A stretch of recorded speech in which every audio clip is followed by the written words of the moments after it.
Movie की शुरुआत में हम देखते हैं कि एक ग्रुप में कुछ फ्रेंड्स आपस में बातें कर रहे होते हैं। इन्हीं में से एक लड़की जिसका नाम अथीना होता है, वो अपने फ्रेंड्स को बताती है कि हंट की डेट करीब आ रही है और लोगों को मारने से अच्छा आइडिया और कुछ भी नहीं हो सकता। इसके बाद हमें एक सीक्रेट लोकेशन दिखाई जाती है जहाँ पर हम कुछ लोगों को देखते हैं। ये लोग असल में अथीना के ग्रुप के मेंबर थे जो उस वक्त चैटिंग कर रहे थे। अचानक से यहाँ पर एक आदमी आ जाता है जो काफी डरा और काफी घबराया हुआ होता है और साथ में वो कंफ्यूज भी होता है कि तबीयत खराब हो रही थी। इसीलिए इनमें से एक जो डॉक्टर होता है वो उसके पास आकर उसे रिलैक्स करने के लिए कहता है और जमीन पर लेटा देता है। इसके बाद वो एक पेन मांगता है और इस आदमी के गले में मार देता है, जिससे इसके गले से बहुत सारा खून बहने लगता है। लेकिन वो आदमी उठता है और एक बोतल को तोड़कर उनसे अपने आप को बचाने की कोशिश करता है, जिससे ये सभी लोग हड़बड़ाने लगते हैं। तभी अथीना यहाँ आकर अपनी सैंडल की हील को उसकी आंख में घुसा देती है, जिससे ये यहीं ऑन द स्पॉट ही मर जाता है। इसके बाद अथीना अपनी सैंडल से उसकी आंख निकाल कर फेंक देती है।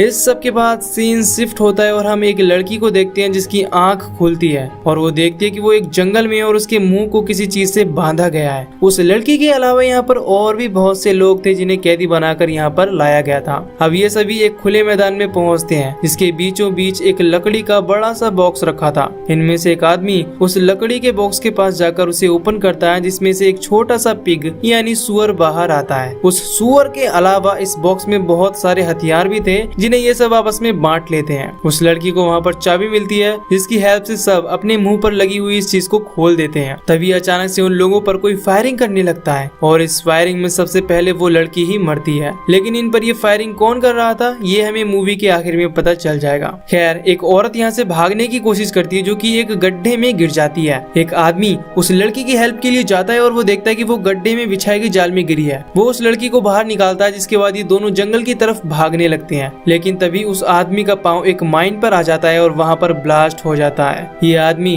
तुरंत मर जाता है, लेकिन वो लड़की दोबारा से जाकर गड्ढे में गिर जाती है। तभी दूसरा आदमी उस लड़की की हेल्प करने के लिए आता है, लेकिन अब उसकी बॉडी का आधा हिस्सा ब्लास्ट हो चुका था और आधा गड्ढे में पड़ा था। लड़की उस आदमी से अपने आप को शूट करने बोलती है, पर यह आदमी उसे शूट नहीं करता। जिसके बाद वो खुद उससे गन छीनकर खुद को शूट कर लेती है। इसके बाद वो आदमी जंगल की तरफ भागता है जहाँ पर वो 3 लोगों से मिलता है। इन लोगों के सामने वायर्स की एक दीवार थी जिसे ये फांदने लगते हैं, लेकिन एक आदमी पीछे ही रह जाता है और उस पर कोई तीर से अटैक करने लगता है। जिसके बाद ये आदमी वापस पीछे की ओर भागता है ताकि वो उन लोगों को मार सके जो उस पर अटैक कर रहे थे, लेकिन वो कुछ भी नहीं कर पाता और तीरों से भूना जाता है। इसके बाद वो नीचे गिर जाता है। तभी कोई उसके पास 2 ग्रेनेड फेंकता है और वो फट कर मारा जाता है। इधर ये तीनों सर्वाइवर एक शॉप में जाते हैं जहाँ पर वो एक आदमी और एक औरत से मिलते हैं। वो दोनों हस्बैंड वाइफ थे। अब ये लोग इनसे इस जगह की लोकेशन पूछते हैं तो ये बताते हैं कि हम अरकानसास नाम के स्टेट में हैं। ये सुनकर ये सभी हैरान हो जाते हैं और समझ जाते हैं कि जितने भी सभी लोग हैं वो अलग अलग जगह से पकड़कर यहाँ लाए गए हैं। अब इनमें से एक औरत वो यहाँ पर रखी हुई कोई चीज खा लेती है, जिससे उसके मुंह से झाग निकलने लगते हैं और वो इस वजह से मारी जाती है। तभी ये दोनों शॉपकीपर्स मास्क पहनकर यहाँ पर जहरीली गैस छोड़ देती है और इनमें से एक को शूट करके मार डालते हैं। अब इससे हम समझ पाते हैं कि ये दोनों किसी प्लान का हिस्सा है। खैर, इसके बाद हम देखते हैं कि ये स्टोर को क्लीन करने लगते हैं और डेड बॉडीज को छुपा देते हैं। अब ये स्टोर इस तरह से चमका देते हैं जैसे यहाँ पर कुछ हुआ ही नहीं। तभी यहाँ पर एक और लड़की आती है और इस लड़की का नाम क्रिस्टल होता है, जो इनसे पूछती है कि वो किस जगह पर है। इस पर ये वही जवाब देते हैं कि हम अरकानसास में हैं। इसके बाद क्रिस्टल शॉप से सिगरेट खरीदती है, लेकिन जब उसे चेंज मिलता है तब उसे उन शॉपकीपर्स पर डाउट होने लगता है और वो गन से उन दोनों को मार डालती है, क्योंकि अरकानसास के हिसाब से ये सिगरेट महंगी बेच रहे थे। अब क्रिस्टल बाहर आकर एक ट्रक का नंबर प्लेट हटाती है और उस नंबर प्लेट के पीछे एक और नंबर प्लेट होती है। उसे यकीन हो जाता है कि जो लोकेशन उसे बताई गई है वो गलत है। असल में वो किसी और ही जगह पर है, जिसका उसे खुद भी नहीं पता।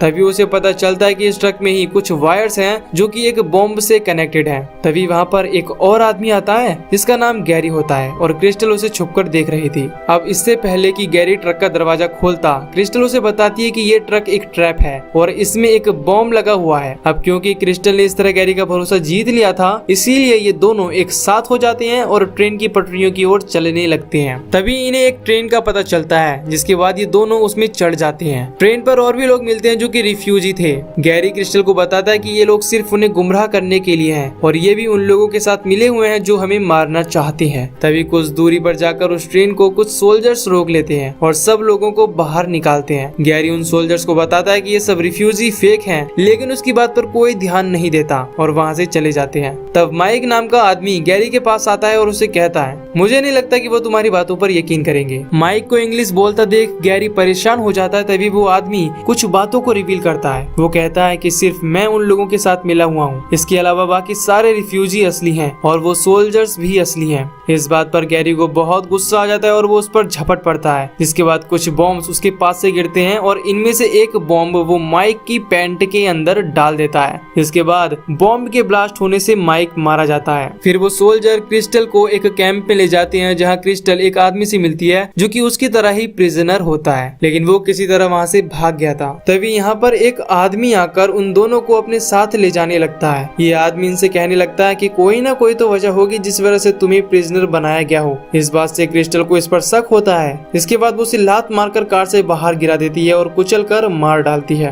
इस पर डॉन क्रिस्टल पर चिल्लाता है और कहता है कि ये आदमी हमारी मदद कर सकता था और बता सकता था कि उन लोगों ने हमें क्यों पकड़ा था और वो लोग हमें क्यों हंट कर रहे हैं। लेकिन जब वो उसकी कार की डिग्गी खोलते हैं तब उन्हें वहाँ पर गैरी की डेड बॉडी मिलती है, जिसे देख वो समझ जाते हैं कि ये भी उन्हीं हंटर की टीम से मिला हुआ है और अगर ये लोग इसे न मारते तो ये इन्हें मार देता। अब डॉन क्रिस्टल को बताता है कि जितने भी सभी प्रिजनर्स थे वो सब मारे गए हैं, अब सिर्फ हम दोनों ही बचे हैं। इसके बाद हमें दोबारा से वही ग्राउंड दिखाया जाता है जहाँ पर सबको प्रिजनर्स बनाकर लाया गया था और इसके साथ ही वहाँ पर वो सीक्रेट लोकेशन भी दिखाई जाती है। उस जगह पर हंटर्स थे और वहीं पर उनका ट्रेनर भी था। और दोस्तों, शुरुआत में जो गोलियां प्रिजनर्स पर बरसाई जा रही थी वो ये लोग ही चला रहे थे। डॉन और क्रिस्टल भी वहाँ पर पहुँच जाते हैं और डॉन को वो सुअर मिल जाता है। वो हंटर्स को डिस्ट्रैक्ट करने के लिए सुअर को वहाँ पर फेंक देते हैं, जिसके बाद क्रिस्टल अंदर आती है और वो एक एक करके इन सभी हंटर्स को मार डालती है। लेकिन इन हंटर्स का ट्रेनर अभी जिंदा होता है और वो क्रिस्टल पर अटैक कर देता है और उन दोनों की काफी फाइट होती है और क्रिस्टल उस ट्रेनर को भी मारने में कामयाब हो जाती है। तभी रेडियो के थ्रू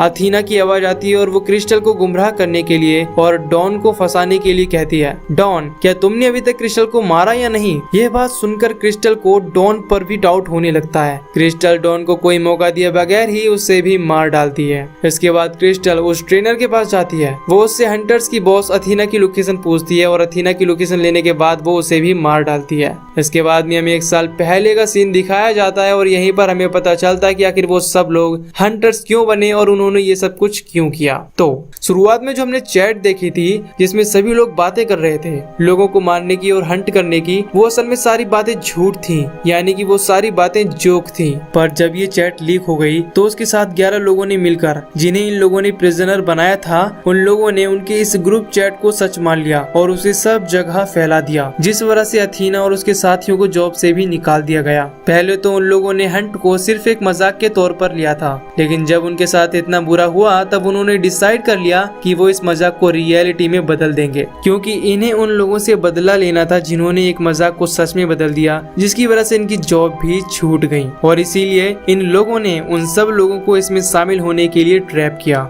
अब प्रेजेंट में जब क्रिस्टल अथीना की लोकेशन पर पहुंचती है तो वो देखती है कि अथीना खाना बना रही है। अब ये दोनों आपस में बातें करने लगती हैं। अथीना क्रिस्टल से कहती है कि मुझे उसके बारे में सब कुछ पता है और वो उसकी फैमिली बैकग्राउंड का मजाक भी बनाती है, लेकिन क्रिस्टल कहती है कि तुम जिस क्रिस्टल की तलाश कर रही हो वो मैं नहीं हूँ, बल्कि तुमने गलत क्रिस्टल को फंसाया है। इसी के साथ इन दोनों के बीच फाइट होती है और वो दोनों घायल हो जाती हैं और नीचे गिर जाती हैं। इसके बाद वो दोबारा फिर से उठती हैं और फाइट करने लगती हैं, लेकिन लास्ट में क्रिस्टल जैसे तैसे जीत जाती है और अथीना हार जाती है। अब अथीना कुछ देर बाद मर जाती है पर क्रिस्टल जिंदा बच जाती है। वो अथीना का बनाया हुआ खाना खाती है और उसके ही कपड़े पहनती है और उसके डॉग को लेकर वहाँ से जाने लगती है। बाहर की ओर उसे अथीना का प्राइवेट जेट दिखता है। इसके बाद वो पायलट और हॉस्टेस को बंदूक की नोक पर टेक ऑफ और उसकी खातिरदारी करने के लिए बोलती है और यहीं पर ये मूवी खत्म हो जाती है। तो दोस्तों, अगर आपको ये मूवी की एक्सप्लेनेशन पसंद आई हो तो वीडियो को लाइक और चैनल को सब्सक्राइब जरूर कर देना। बाकी मैं मिलूंगा आपसे न्यू वीडियो में। Till then take care, love you, bye.